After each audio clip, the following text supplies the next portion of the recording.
من يهده الله فلا مضل له ومن يضلله فلا هادي له وأشهد أن لا إله إلا الله وحده لا شريك له ونشهد أن سيدنا وسندنا وشفيعنا ومولانا وحبيبنا محمدا عبده ورسوله صلى الله تعالى عليه وعلى آله وأصحابه وبارك وسلم تسليما كثيرا كثيرا. أما بعد فأعوذ بالله من الشيطان الرجيم. بسم الله الرحمن الرحيم. لقد كان لسبإ في مسكنهم آية جنتان عن يمين وشمال كلوا من رزق ربكم واشكروا له بلدة طيبة ورب غفور. فأعرضوا فأرسلنا عليهم سيل العرم وبدلناهم بجنتيهم جنتين ذواتي أكل خمط وأثل وشيء من سدر قليل ذلك جزيناهم بما كفروا وهل نجازي إلا الكفور. آمنت بالله صدق الله مولانا العظيم وصدق رسوله النبي الكريم ونحن على ذلك لمن الشاهدين والشاكرين والحمد لله رب العالمين.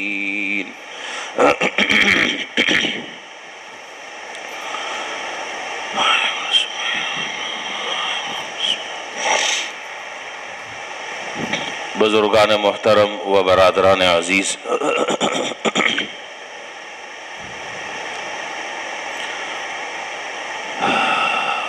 قرآن کریم میں اللہ تعالیٰ نے جو مختلف دعائیں ذکر فرمائی ہیں، یہ وہ دعائیں پیغمبروں کی ہیں، یہ وہ دعائیں فرشتوں کی ہیں. ان دعاؤں میں سے حضرت زکریا علیہ السلام کی دعا کا ذکر پچھلے جمعے شروع کیا تھا، اور وہ دعا تھی رب لا تذرنی فردا وانت خیر الوارثین. رب لا تذرنی فردا وانت خیر الوارثین، اس دعا کو شروع کیا تھا اور اس سے متعلق چند باتیں ابتدائی ذکر کی تھی، اور خیال یہ تھا کہ انشاءاللہ اس دعا کا تتمہ اور اس دعا کی تکمیل اس جمعے کو انشاءاللہ کر دیں گے. لیکن بعض اوقات کچھ حالات اور کچھ زمینی واقعات ایسے ہوتے ہیں کہ ان کو نظر انداز کرنا مشکل ہوتا ہے. اس وقت اور حالات کے اعتبار سے وہ بات کرنی ضروری ہوتی ہے. اس لیے وہ جو دعا ہم نے پچھلے جمعے شروع کی تھی وہ ابھی بھی نہ تمام اور نہ مکمل ہے. انشاءاللہ زندگی رہی، موقع ہوا تو پھر اگلے جمعے انشاءاللہ اللہ کرے کہ حالات بہتر رہیں تو اگلے جمعے انشاءاللہ پھر اس دعا کو مکمل کرنا ہے. آج جو ہے وہ دو اس وقت میرے سامنے موضوع تھے اور دونوں ہی اہم ہیں اپنی اپنی جگہ، ان کی اہمیت سے انکار نہیں کی جا سکتا، اور دونوں پر تفصیلی گفتگو تو اس وقت مشکل ہے. البتہ ایک کا تذکرہ بقدر ضرورت تفصیل سے آپ کے سامنے آ جائے گا اور دوسرے کا تذکرہ میں اپنے بیان کے آخر میں کروں گا انشاءاللہ.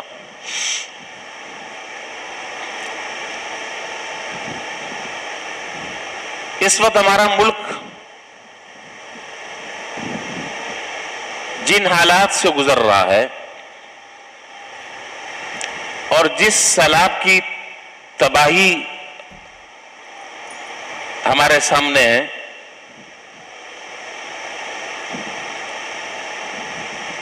اس سیلاب کی تباہی نے اور اس سیلاب کی آمد نے یہ بات تو روز روشن کی طرح واضح کر دی کہ ہمارا رب ہم سے ناراض ہے. آپ مانیں یا نہ مانیں، ہم نے اپنے رب کو ناراض کر دیا ہے. ورنہ وہ چولستان کہ جہاں کچھ وقت پہلے ایک قطرہ پانی کا نہیں ہوتا تھا، وہ بھی عذاب تھا، اور آج پانی اتنا ہے کہ وہ بھی عذاب. دونوں صورتیں عذاب کی ہیں. ہمارا پورا ملک اس وقت شدید سیلاب کی زد میں ہے. مجھ سے زیادہ آپ اخبارات پڑھتے ہیں، مجھ سے زیادہ الیکٹرانک میڈیا سے آپ کا تعلق ہے. خبریں لمحہ بلمحہ آپ تک پہنچتی رہتی ہیں، اس پر میں کیا بات کروں مجھے اچھا نہیں لگتا. صورتحال آپ کے سامنے. پنجاب، سندھ، اسی طریقے سے دوسرے ملک کے اضلاع اور حصے، بلوچستان خاص طور پر، وہ اس وقت پورا سیلاب میں ڈوبا ہوا ہے. رات کو سوئے تھے تو بادشاہ تھے، اور جب صبح اٹھے تو گداگر بن گئے. اللہ تعالیٰ پناہ میں رکھے، اللہ تعالیٰ حفاظت فرمائے. نہ کوئی کچا مکان باقی رہا، نہ کوئی پکا مکان باقی رہا،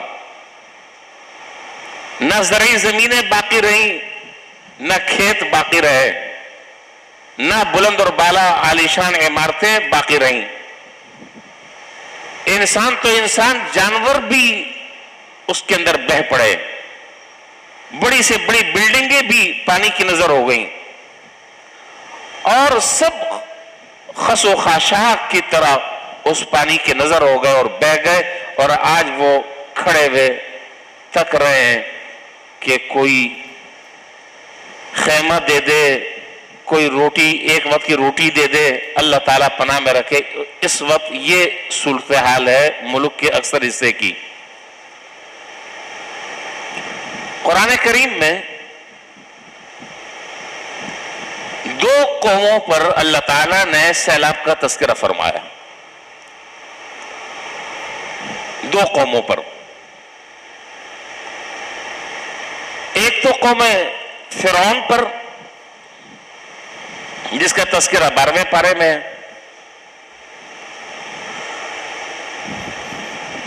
تفصیل سے اللہ تعالیٰ نے اس سیلاب کا تذکرہ فرمایا، اور وہ سیلاب تھا عالمی سیلاب. زمین سے بھی سیلاب اور اوپر سے بھی لگاتار بارش، جس نے سب کچھ تباہ و برباد کر کر چھوڑ دیا. اللہ تعالیٰ نے اس موقع پر حضرت نوح علیہ السلام سے فرمایا کہ نوح آپ کشتی بنائیں. وَيَصْنَعُ الْفُلْكَ وَكُلَّمَا مَرَّ عَلَيْهِ، یہ دیکھیے 12واں پارہ کھولے، آپ پڑھیں گے، اس میں دیکھیں گے.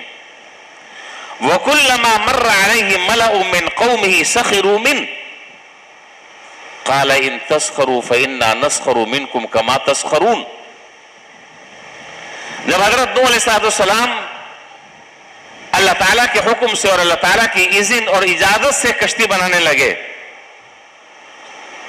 تو وہ قوم کے جس کے اوپر پانی کا اور سیلاب کا عذاب آنے والا تھا، اس سے بچاؤ کے لیے حضرت نوح علیہ السلام کو اللہ تعالیٰ نے حکم دیا کہ آپ کشتی بنائیں. تو یہ جو قوم فرعون تھے، جب یہ وہاں سے گزرتے تھے تو اس وقت بھی انہوں نے پیغمبر کو، نبی کو نہیں چھوڑا. اس وقت بھی اپنی تنقید کا، تمسخر کا، استہزاء کا نشانہ بنایا. کہا کہ واہ واہ، نوح تمہاری عقل پر تو آدمی ماتم کرے، الیاذ باللہ، نقل کفر کفر نباشد. اس طرح کے جملے کہنے لگے کہ ہم نے تو آج تک زندگی میں دیکھا کہ کشتی جو ہے وہ پانی میں چلتی ہے، اور آپ جو ہے وہ خشکی پر کشتی چلائیں گے. انہیں کیا پتا تھا کہ اس کے بعد کیا ہونے والا ہے، اور کس چیز کی یہ تیاری اللہ تعالیٰ اپنے پیغمبر سے کرا رہے ہیں. ان کو نہیں معلوم تھا. قال ان تسخروا فإنا نسخر منكم كما تسخرون. نبی نے اتنا مختصر سے جواب دیا، کہا کہ تم جس طرح آج ہمارا مذاق اڑا رہے ہو، ایک وقت ابھی آنے والا ہے کہ پھر ہم تمہارا مذاق اڑائیں گے. فسوف تعلمون من يأتيه عذاب يخزيه ويحل عليه عذاب مقيم حتى إذا جاء أمرنا وفارت النور قل نحمل فيها من كل زوجين اثنين وأهلك إلا من سبق عليه القول ومن آمن وما آمن معه إلا قليل. وہ کشتی بن گئی. اللہ تعالیٰ نے حضرت نوح علیہ السلام سے فرمایا کہ جو آپ کے ساتھ چند ایمان لانے والے ہیں. کتنے لوگ تھے 950 سال میں جو ایمان لائے؟ کتنے تھے؟ 80 لوگ. مفسرین نے لکھا ہے 950 سال کا عرصہ. اور میں تو کہا کرتا ہوں کہ یہ تو پیغمبر کا کلیجہ ہوتا ہے، یہ پیغمبر کا صبر اور تحمل ہوتا ہے جو اتنا عرصہ برداشت کرتا ہے، محنت کرتا رہتا ہے. اور پیغمبر جو ہیں وہ لوگوں کے اور انسانوں کے دلوں پر محنت کرتے ہیں. 80 لوگ جو ہے ایمان لے کر آئے، ان کو سوار کر لیا کشتی میں. اور اس کو قرآن کریم یہاں کہہ رہا ہے وما آمن معه الا قلیل. گنتی کے چند لوگ ایمان لے کر آئے. وقال اركبوا فيها بسم الله مجريها ومرساها ان ربي لغفور رحيم. اللہ تعالیٰ نے حکم دیا کہ جو آپ کے ساتھ اہل ایمان ہے ان کو اس کشتی میں سوار کر دیں. وهي تجري بهم في موج كالجبال ونادى نوح ابنه وكان في معزل يا بني اركب معنا ولا تكن مع الكافرين قال سآوي إلى جبل يعصمني من الماء قال لا عاصم اليوم من أمر الله إلا من رحم. حضرت نوح علیہ السلام نے اپنے بیٹے کو بھی آواز دی کہ آجا سوار ہو جا. اس نے کہا کہ میں آپ کے ساتھ سوار نہیں ہو سکتا. کہا کافروں کے ساتھ مت ہو. کہا کہ مجھے یہ پہاڑ بچا لے گا، یہ جو اونچی جگہ یہ مجھے بچا لیں گی. قال لا عاصم اليوم من امر الله الا من رحم. حضرت نوح علیہ السلام نے کہا کہ آج تو اس عذاب سے اور اس پانی کے سیلاب سے جس کو اللہ بچانا چاہے وہ بچ سکتا ہے، ورنہ کوئی نہیں بچ سکتا. آج کسی کو جائے پناہ نہیں مل سکتی. خیر یہ لمبا رکوع ہے، میں ساری آیتوں کا میں ترجمہ بھی نہیں کر رہا، نہ اتنا وقت ہے، بات رہ جائے گی.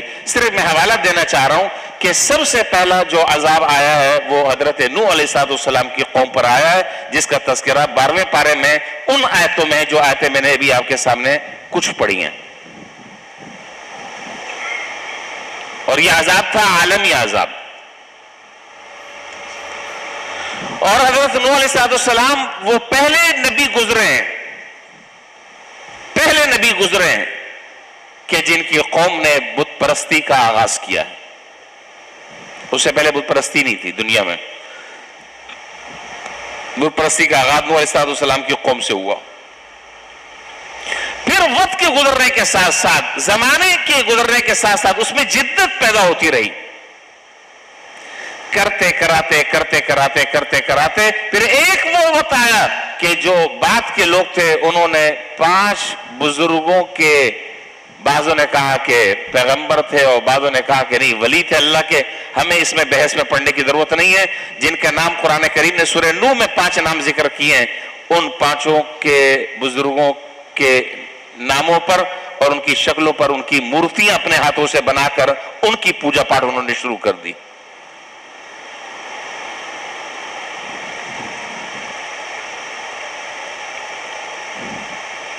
کیا ہے وہ آیت؟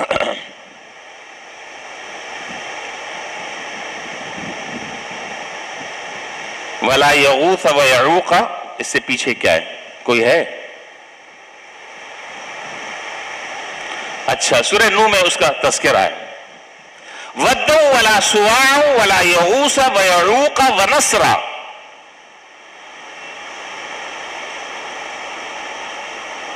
جی وَقَالُوا لَا تَذَرُنَّ آلِهَتَكُمْ. آیت یاد آ گئی. وَقَالُوا لَا تَذَرُنَّ آلِهَتَكُمْ وَلَا تَذَرُنَّ وَدًّا وَلَا سُوَاعًا وَلَا يَغُوثَ وَيَعُوقَ وَنَسْرًا وَقَدْ أَضَلُّوا كَثِيرًا وَلَا تَزِدِ الظَّالِمِينَ إِلَّا ضَلَالًا مِمَّا خَطِيئَاتِهِمْ أُغْرِقُوا نَارًا فَأُدْخِلُوا نَارًا فلم يجدوا لهم من دون الله أنصارا وقال نوح الرب لا تذر على الأرض من الكافرين ديارا انک ان تذرہم یضلوا عبادک ولا یلدوا الا فاجرا کفارا. تو بعد میں آنے والوں نے ان 5 کے نام ہیں ود، سوا، یغوث، یعوق، نصر. ان کی پوجا پاٹ شروع کر دی. تو قوم نوح پر آنے والا جو سیلاب تھا، اللہ تعالیٰ کا جو عذاب تھا، اس عذاب کے آنے کی بنیادی وجہ، اب میں جو بات اصل بتانا چاہ رہا ہوں توجہ رہے میری طرف. حضرت نوح علیہ السلام کی قوم پر جو عذاب آیا، اس عذاب کے آنے کی علت اور سبب کیا بنا؟ ان کا کفر کرنا، ان کا شرک کرنا، ان کا بد اعتقادی میں مبتلا ہونا، نبی کا تمسخر کرنا، نبی کا مذاق اڑانا، نبی کا استہزاء کرنا، نبی کی تعلیمات کو پاؤں تلے رون دینا، یہ اس کا سبب بنا. اللہ تعالیٰ پناہ میں رکھے، کوئی کسی کو نہیں بچا سکا. اور جب اللہ کا عذاب آتا ہے تو کوئی جائے پناہ نہیں ہے سوائے اللہ تعالیٰ کے. لا ملجأ ولا منجأ من اللہ الا الیہ. اگر کوئی پناہ ملنے کی جگہ ہے تو وہ اللہ ہی کا ٹھکانہ ہے جہاں انسان کو پناہ مل سکتی ہے، ورنہ کوئی کسی کو پناہ نہیں دے سکتا. تو تباہی آئی، سب کے سب ختم ہو گئے. اور تفصیلی حالات ہیں حضرت نوح علیہ السلام کے قوم کے، ان کی بت پرستی کے اور ان کی بتوں کی پوجا پاٹ کے. میں وہ سارے واقعات مجھے آج بیان نہیں کرنے، میں تو صرف حوالہ دے رہا ہوں. ایک تو واقعہ اس دنیا میں سیلاب آنے کا پہلا واقعہ وہ حضرت نوح علیہ السلام کی قوم کا ہے، اور عذاب کیوں آیا، اس کی علت اور اس کا سبب اور اس کی وجہ وہ میں آپ کے سامنے عرض کر چکا ہوں. دوسرا عذاب آیا قوم سبا پہ. قوم سبا 22واں پارہ، جس کو اللہ تعالیٰ نے 22ویں پارے کی سورہ سبا ایک سورت کا نام ہے، اور اس میں آیت نمبر 15 سے لے کر آیت نمبر 19 4 آیتوں تک اللہ تعالیٰ نے اس قوم سبا کا واقعہ بیان کیا. اور شروع ہو رہا ہے یہاں سے 15ویں آیت ہے سورہ سبا کی. لَقَدْ كَانَ لِسَبَإٍ فِي مَسْكَنِهِمْ آيَةٌ جَنَّتَانِ عَنْ يَمِينٍ وَشِمَالٍ كُلُوا مِنْ رِزْقِ رَبِّكُمْ وَاشْكُرُوا لَهُ. ایک قوم سبا تھی جن کے دائیں طرف بھی باغ و بہار اور بائیں طرف بھی باغ و بہار. کون سی اللہ تعالیٰ کی ایسی نعمت تھی جو نعمت ان کو نہ ملی ہو؟ کون سی ایسی نعمت تھی جو اللہ تعالیٰ نے ان کو نہ دی ہو؟ نعمتوں میں ڈوبے ہوئے تھے، اور صرف اللہ رب العالمین کی طرف سے تقاضا ایک تھا، بس صرف ایک تقاضا تھا. ایک بات ان کے سامنے رکھی تھی، کلوا من رزق ربکم واشکروا لہ. صرف اتنی بات کہی تھی کہ ہمارا رزق کھاؤ. سن رہے ہیں کہ نہیں؟ صرف اتنی بات تھی، اتنا تقاضا تھا. ہم نے اپنی نعمتوں کے دروازے کھول دیے. آسمان سے بھی رزق اتر رہا ہے، زمین سے بھی رزق اتر رہا ہے، ہر چیز کو، ہر مٹی کو اللہ تعالیٰ نے تمہارے لیے سونا بنا دیا ہے. صرف ایک تم سے تقاضا تھا، وہ کیا؟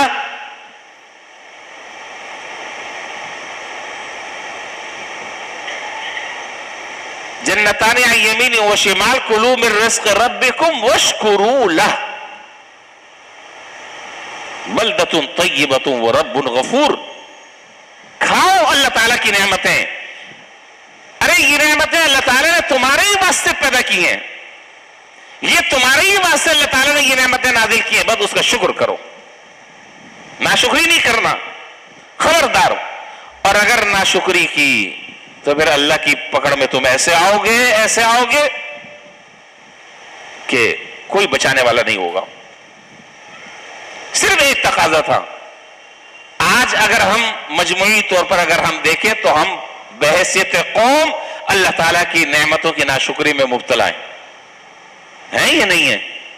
ہماری زبان پر ناشکری کے علاوہ کوئی اور جملہ آتا ہی نہیں ہے. کبھی میں نے نہیں سنا کسی سے آپ نے پوچھا ہو کہ ہاں بھائی کیا حال ہے، اس نے کہا کہ الحمدللہ اللہ تعالیٰ نے بہت اچھا مجھے رکھا ہوا ہے.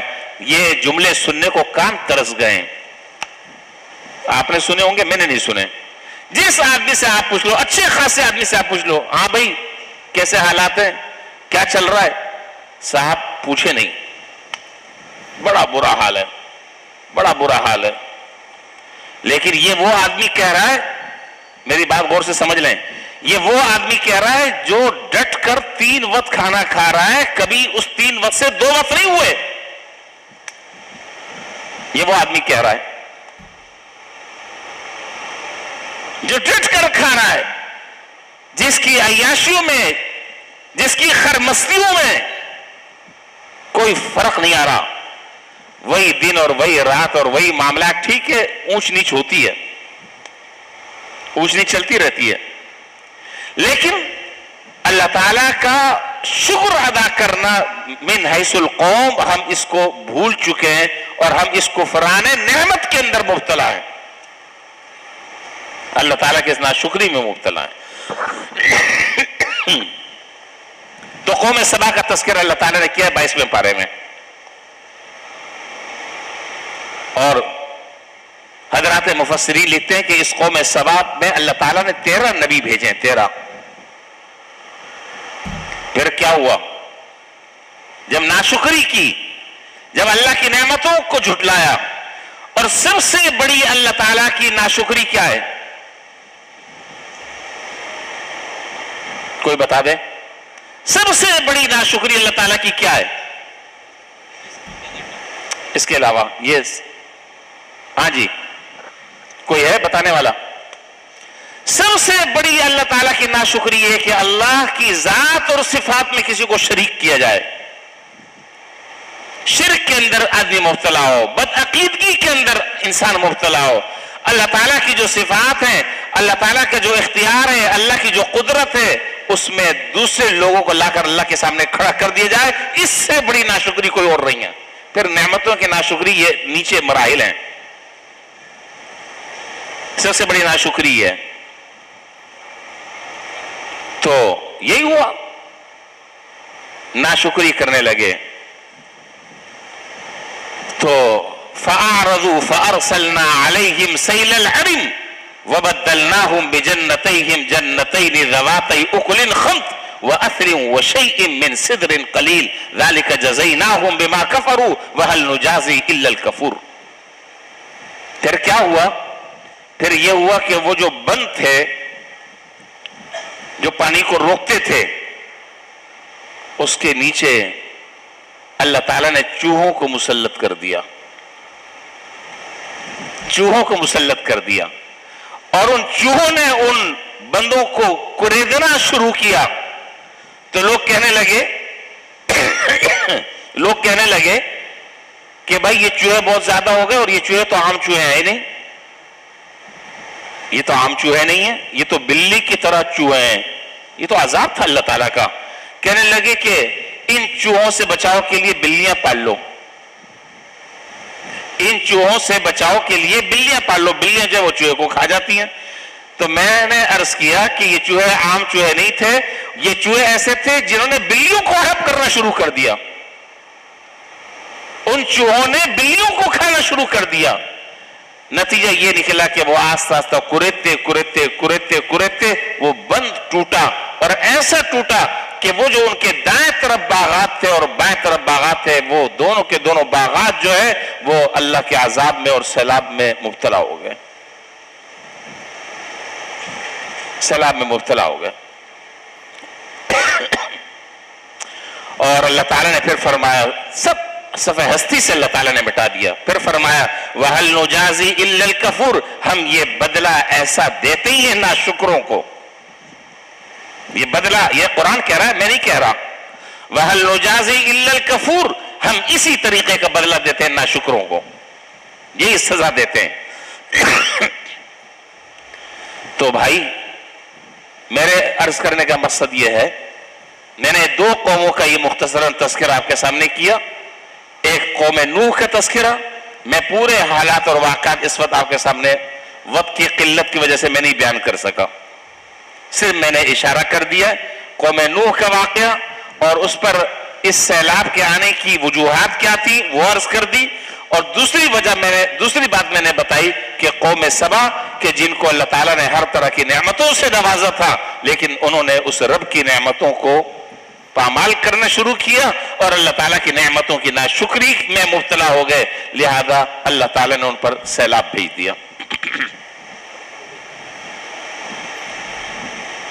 اس وقت اگر آپ دیکھیں تو حقیقت یہ ہے کہ جس آدمی کے دل میں اللہ نے کچھ تھوڑی سی رمق رکھی ہو وہ آج پریشان ہے۔ وہ بھی ہمارے مسلمان بھائی ہیں، ان کی بھی اسی طریقے سے چھتیں تھی جس طرح آج ہماری چھتیں، ان کا بھی کاروبار تھا، ان کا بھی روزگار تھا جس طریقے سے ہمارا ہے، لیکن ان تمام کی تمام چیزوں سے اللہ تعالیٰ نے اس سیلاب کے ذریعے ان کو ختم کر دیا۔ اس میں کوئی دو رائے نہیں ہے، متفق علیہ بات ہے کہ یہ سب اللہ تعالیٰ کی ناراضگی کا پیش خیمہ ہے، کوئی دو رائے نہیں ہے۔ من حیث القوم ہمیں اللہ تعالیٰ سے توبہ کرنی چاہیے، اللہ تعالیٰ سے ہمیں استغفار کرنا چاہیے، اور روٹھے ہوئے رب کو ہمیں منانے کی فکر کرنی چاہیے، اور جن بدعمالیوں میں اور جن گناہوں میں ہم مبتلا ہیں اللہ تعالیٰ کے حضور رو رو کر دعا مانگنی چاہیے، اللہ نہ کرے اللہ نہ کرے اللہ نہ کرے کہیں یہ مصیبت ہم پر آنا پڑے۔ اللہ تعالیٰ نے ہمیں محفوظ فرمایا، اللہ تعالیٰ ہماری بھی حفاظت فرمائے، اور بقیہ جو لوگ ہیں جو بیچارے تباہ ہو گئے اللہ ان کی بھی دستگیری اور مدد فرمائے۔ تو لوگ کہتے ہیں، لوگ کو بڑی حیرت ہوتی ہے کہ کراچی والے جو ہیں، کراچی والے بچ جاتے ہیں، اللہ بچاتے ہیں، ایک بات۔ دوسری بات یہ ہے، اور اس میں کوئی دو رائے نہیں ہے، کہ الحمدللہ اس طرح کی جو قدرتی آفات ہوتی ہیں، قدرتی جو آسمانی نوازلات پیش آتے ہیں، اس میں سب سے زیادہ تعاون الحمدللہ کراچی والے کرتے ہیں۔ یہ پوری دنیا میں مشہور ہے، پوری دنیا میں۔ یہ کراچی کے علاوہ اگر آپ کسی صوبے میں چلے جائیں آپ کو یہ چیز نظر نہیں آئے گی۔ اللہ تعالیٰ ان صدقات کی برکت سے، ان اپنے بھائیوں کی مدد کی برکت سے اللہ تعالیٰ ہمیں بہت ساری مصیبتوں سے بچا لیتے ہیں۔ الصدقۃ تدفع البلاء، یہ صدقہ جو ہے وہ بلاؤں کو دور کر دیتا ہے، رب کے غضب کو ٹھنڈا کر دیتا ہے، اللہ تعالیٰ کی ناراضگی کو دور کر دیتا ہے۔ اور آپ کی پتہ نہیں علم میں ہے یا نہیں ہے، میرے علم میں ہے کہ الحمدللہ اس سیلاب کی اس وقت جو صورتحال ملک میں چل رہی ہے، اور کراچی کے لوگوں نے اور عوام نے جو خاص طور پر رفاہی ادارے، قابل اعتماد رفاہی اداروں کی میں بات کر رہا ہوں، باقیوں کا مجھے نہیں پتا، جو NGOs ہیں ان کا میرے علم میں نہیں ہے، مدارس ہیں، جن مولویوں کو توجہ ہے میری طرف، اپنے جاگنے کا ذرا سا ثبوت دے دیں ماشاءاللہ، جن مولویوں پر ہم ہر وقت کیچڑ اچھالتے رہتے ہیں اور جن مولویوں کو ہم اپنے طعن و تشنیع کا نشانہ بناتے رہتے ہیں، آج آپ اگر چلے جائیں تو سب سے پہلی صف میں آپ کو وہ مولوی نظر آ رہے ہیں جو ان لوگوں کی مدد کے لیے پہنچے ہوئے ہیں۔ چلے جائیں آپ، جتنے ہمارے یہ ٹرسٹ ہیں، جتنے ہمارے علماء ہیں اور پنجاب کے جتنے مدارس ہیں، ان تمام کے تمام اہل مدارس نے ان مصیبت زدہ لوگوں کے لیے اپنے مدرسوں کے دروازے کھول دیے ہیں، ان کو 3 وقت روٹی دے رہے ہیں، ان کو کھانا دے رہے ہیں پکا پکا کے، اور ان کو اس مصیبت سے نجات دلانے کے لیے سر توڑ کوشش کر رہے ہیں، میدان میں اترے ہوئے ہیں، اور بقیہ جو لوگ ہیں وہ بھی کر رہے ہوں گے، اس سے میں انکار نہیں کر رہا، لیکن باقی جو ہے وہ فوٹو سیشن چل رہا ہے، آپ سمجھ رہے ہیں نا اس کا مطلب، اور باقی پریس کانفرنس چل رہی ہے، وہاں پوری قوم ڈوبی ہوئی ہے، پورا شہر تباہ ہو چکا ہے، اور یہاں پریس کانفرنس چل رہی ہے۔ صرف بیانات چل رہے ہیں، صرف تقریریں چل رہی ہیں، لیکن عملی طور پر وہاں کوئی آدمی جو ہے وہ نظر نہیں آ رہا۔ اگر وہاں پر کوئی نظر آ رہا ہے تو وہ پگڑی والے نظر آ رہے ہیں، داڑھی والے نظر آ رہے ہیں، کرتا شلوار والے نظر آ رہے ہیں، نماز روزے کے جو پابند ہیں وہ نظر آ رہے ہیں۔ آپ دیکھ لیں، یہ کوئی ڈھکی چھپی بات نہیں ہے۔ تو بہرحال اس وقت مجھے جو بات آپ سے عرض کرنی ہے وہ یہ ہے کہ ان اپنے مصیبت زدہ بھائیوں کی ہمیں مدد کرنی چاہیے اور دل کھول کر مدد کرنی چاہیے، اپنی بساط اور اپنی وسعت کے مطابق مدد کرنی چاہیے، اس میں کوئی کسر نہیں چھوڑنی چاہیے۔ یہ اللہ تعالیٰ کا شکر ہے کہ ہمارے ان چھوٹے موٹے کاموں سے اور ان چھوٹی موٹی رفاہی خدمات کے ذریعے اللہ نے ہمیں بڑے عذاب سے بچایا ہوا ہے، بڑی مصیبتوں سے اللہ نے ہمیں بچایا ہے، بڑی آفتوں سے اللہ نے ہمیں بچایا ہوا ہے۔ ورنہ آپ مجھے بتائیں ایمانداری سے، مسجد میں آپ بیٹھے ہیں، مسجد میں بیٹھے ہیں نا، منہ کدھر ہے؟ میری طرف، قبلے کی طرف ہے، باوضو بھی ہے نا۔ آپ مجھے بتائیں کہ پچھلی جن قوموں پر جن وجوہات کی وجہ سے عذاب آیا وہ ساری وجہ ہمیں پائی جاتی ہے، آج نہیں پائی جاتی؟ میں ان کا نام نہیں لے رہا، وہ فہرست لمبی ہے، وہ سارے کام ہم کر رہے ہیں، سب غلط سلط کام ہم سے ہو رہے ہیں۔ اللہ تعالیٰ معاف فرمائے، اللہ تعالیٰ ہمیں ہدایت دے۔ پورا ملک ہمارا سود پر چل رہا ہے، سودی قرضے لیے جا رہے ہیں، اور آپ حیران ہوں گے کہ 14 اگست کو ہمارا حکمران طبقہ ناچ گانوں میں مصروف ہے، اور اس وقت چولستان پورا جو ہے وہ پانی میں ڈوبا ہوا تھا۔ ان کی عیاشیاں، ان کی خرمستیاں وہ نہیں ختم ہو رہی۔ صرف میں نے کیا کہا، فوٹو سیشن چل رہا ہے، پریس کانفرنس چل رہی ہے، بلند بانگ دعوے ہو رہے ہیں، تقریریں ہو رہی ہیں، ملک میں مہنگائی کا کیا حال ہے، کہ الیکٹرک کے کیا مسائل ہیں، مجھ سے زیادہ آپ جانتے ہیں۔ جگہ جگہ احتجاج ہو رہے ہیں، مظاہرے ہو رہے ہیں، دفتروں میں توڑ پھوڑ ہو رہی ہے، قیمتیں کہاں سے کہاں تک پہنچی ہوئی ہیں، لوگ کس عذاب میں مبتلا ہیں، زندگی گزارنا مشکل ہے۔ متوسط طبقے کی میں بات نہیں کر رہا، وہ تو بیچارہ کچل چکا ہے، میں اس سے بڑے طبقے کی بات کر رہا ہوں۔ آج وہ بیچارہ بھی پریشان ہے، لیکن مزے کی بات یہ ہے کہ ہمارا حکمران طبقہ جو ہے وہ اپنی عیاشیوں کو چھوڑنے کے لیے تیار نہیں ہے، وہ اپنی عیاشیاں چھوڑنے کے لیے تیار نہیں ہیں۔ وہ باہر ممالک پر وہی 25-30 آدمیوں کے قافلے جا رہے ہیں، وہی عیاشی ہو رہی ہیں۔ دوسرے ملکوں میں آپ دیکھیں، وہاں کے جو وفود جاتے ہیں وہ 4 آدمی اور 5 آدمی جا رہے ہیں، اور معمولی سی سواریوں پر جا کر اپنے سارے کام کر کر مذاکرات کامیاب ہو جاتے ہیں، واپس آ جاتے ہیں، اور یہاں ایک پلٹن کی پلٹن جا رہی ہے۔ اللہ تعالیٰ رحم فرمائے، اور اللہ تعالیٰ بس میں تو صرف میرے الفاظ تو بددعاؤں کے ہیں، آپ دعا کرتے رہیں، لیکن مجھ سے تو دعا نہیں نکلتی، سچ بات ہے، مجھ سے دعا نہیں نکلتی، میری زبان پر تو بددعا ہی آتی ہے۔ اللہ ان نہنجاروں سے، ان بدبختوں سے، اس ملک وطن دشمنوں سے اللہ ہمیں نجات عطا فرمائے، اللہ ہمیں چھٹکارا نصیب فرمائے، اللہ ہمیں عقل دے، ہم صحیح فیصلے کریں۔ یہ عذاب جو ہے وہ ہمارے ہاتھوں کی کمائی ہے، یہ اللہ تعالیٰ کی طرف سے اوپر سے نازل نہیں ہوا، یہ ہم نے اپنے ہاتھوں سے۔ بہرحال بات بہت لمبی، میں کہیں سے کہیں نکل جاؤں گا۔ تو میرا عرض کرنے کا مقصد یہ ہے کہ بھائی آج اس وقت جو ہے ہم سب کو مل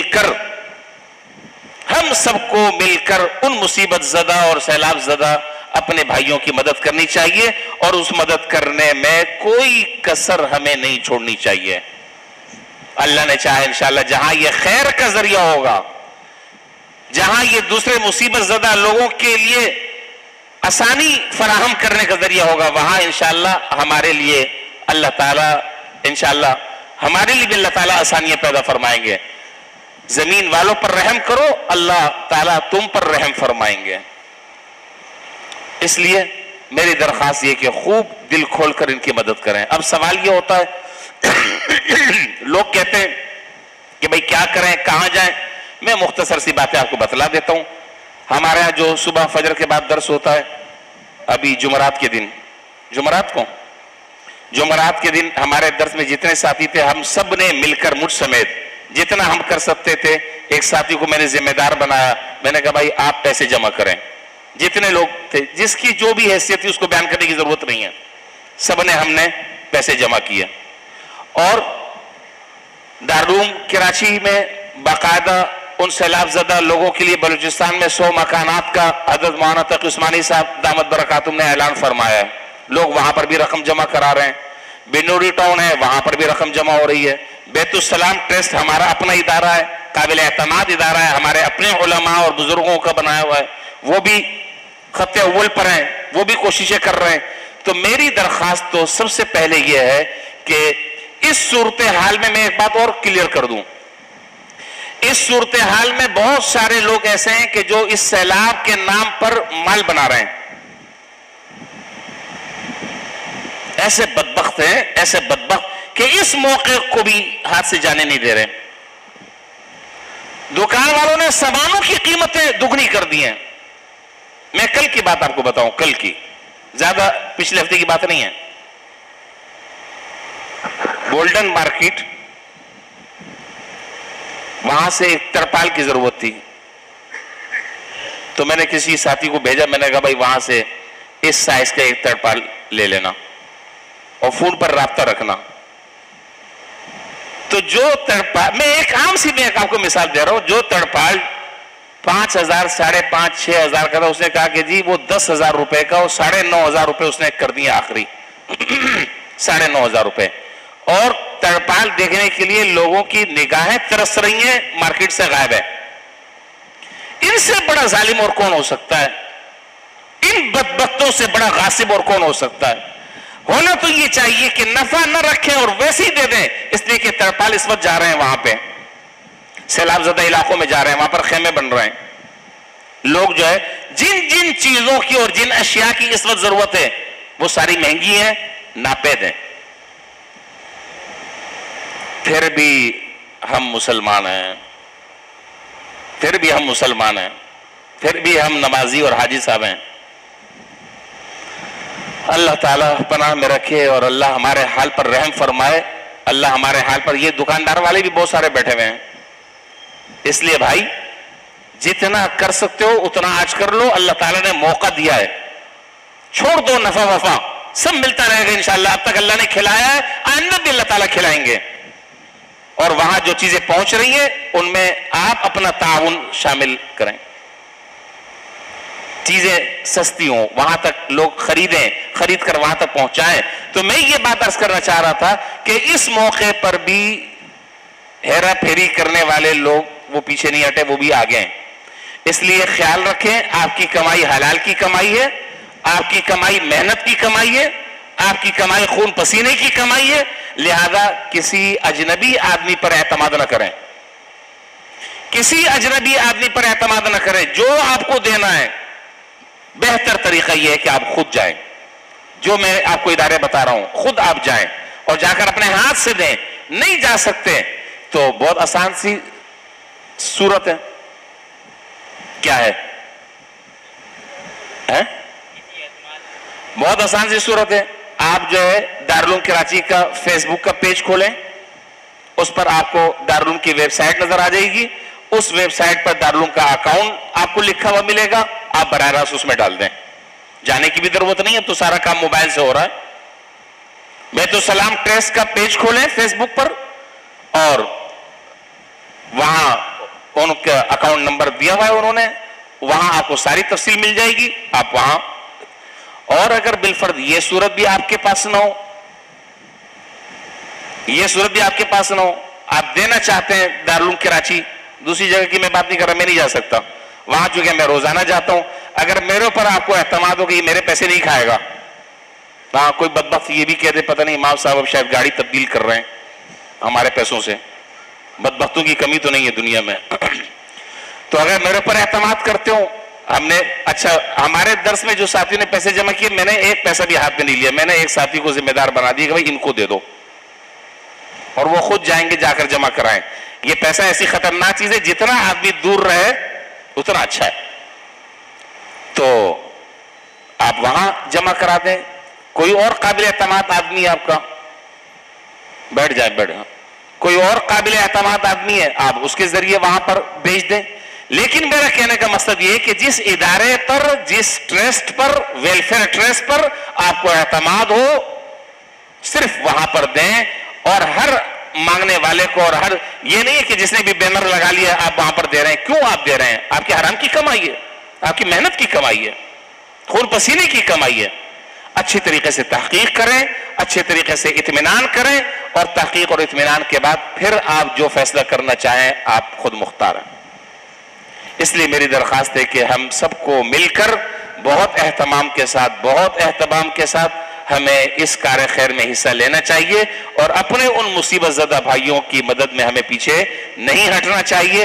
اللہ تعالیٰ اس برے وقت سے ہماری بھی حفاظت فرمائے، اور اس وقت پوری قوم جس سیلاب کے عذاب میں مبتلا ہے اللہ تعالیٰ ان کی بھی دستگیری فرمائے اور ان کی بھی مدد فرمائے. اور جو بیچارے سیلاب میں شہید ہو گئے اللہ تعالیٰ ان کے درجات بلند فرمائے. جن کا مالی نقصان ہوا ہے اللہ تعالیٰ ان کے نقصان کا تدارک اور ان کے نقصان کی تلافی فرمائے. بس یہ مجھے تھوڑی سی مختصر سی بات کرنی تھی، اور دوسری ایک اور بات بھی مجھے کرنی تھی لیکن وقت ہو چکا ہے. بس میں اس کا حوالہ دے دیتا ہوں، بات تو نہیں ہو سکے گی. دوسرا مسئلہ بہت اہتمام سے مجھے ذکر کرنا ہے، انشاءاللہ زندگی رہی پھر تو موقع نہیں ملے گا. 1 ستمبر کیا تاریخ بتا دیں؟ بروز جمعرات. 1 ستمبر بروز جمعرات ختم نبوت کی یہاں کراچی میں نمائش پر کانفرنس ہو رہی ہے، اور عقیدہ ختم نبوت ہمارے ایمان کا حصہ ہے. میں کسی جماعت کا میں نے آج تک یہاں ممبر پر بیٹھ کر نام نہیں لیا، اگر کسی نے سنا ہو تو مجھے بتا دے.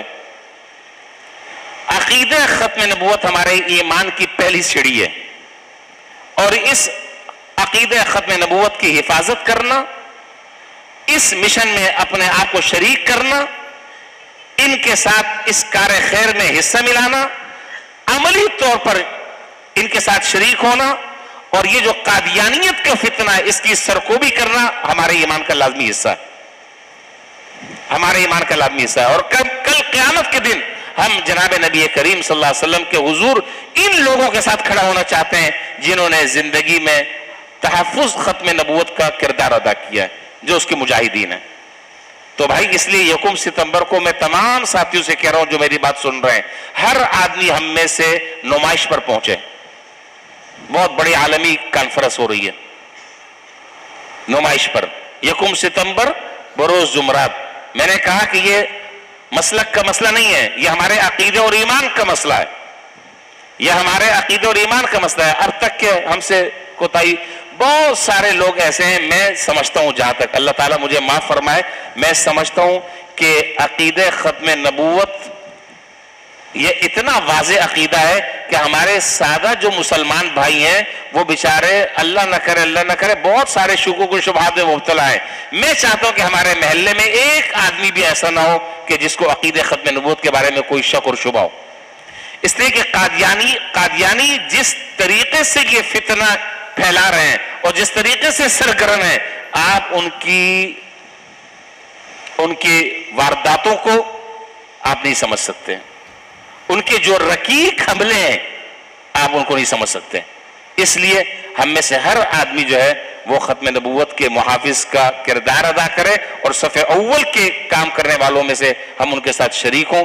اس لیے سب سے پہلا کام یہ ہے کہ 1 ستمبر کو ہر آدمی جو ہے وہ اس میں شریک ہو، اور شریک ہو کر یہ بتا دے عملی طور پر کہ ہم جناب نبی کریم صلی اللہ علیہ وسلم کے ختم نبوت کے چوکیدار اور محافظ ہیں انشاءاللہ. اور اگر ہماری زندگی اس میں چلی جاتی ہے تو اس سے بڑی سعادت اور کیا ہو سکتی ہے؟ اس سے بڑی سعادت اور کیا ہو سکتی ہے؟ کل قیامت کے دن جو ہے وہ حضور کی شفاعت نصیب ہو جائے اس کی برکت سے، اس سے بڑی اور کیا چیز ہو سکتی ہے؟ بہرحال یہ بات مجھے بہت تفصیل سے آپ کے سامنے ذکر کرنی تھی لیکن وقت ہو چکا ہے اور تقریباً کچھ منٹ اوپر ہو گئے. اللہ تعالیٰ ان ساری باتوں پر ہمیں عمل کرنے کی توفیق عطا فرمائے، اور اللہ تعالیٰ ہر طرح کے ظاہری اور باطنی فتنوں سے ہم سب کی، ہمارے ملک کی، قوم کی اور ملت کی اللہ تعالیٰ حفاظت فرمائے. وآخر دعوانا